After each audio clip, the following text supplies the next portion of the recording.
Hello friends, welcome back to the my new video guys and my YouTube channel. Today friend we are going to talk about guys Redmi phone brightness setting, and today video title is guys how can we enable automatic brightness. Means guys auto brightness mode setting guys you want to enable in your Redmi phone. So how can you enable? Today I will show you in this video guys.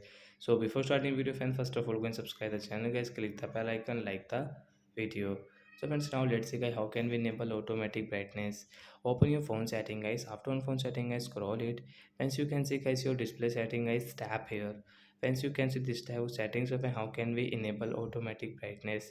Once you can see guys your brightness level setting guys, tap here. Once you can see your automatic brightness guys, you can see adjust brightness to light to save battery.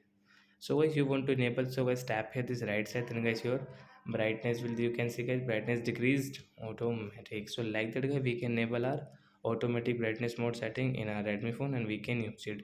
So that's it guys, thanks for watching the video, bye guys.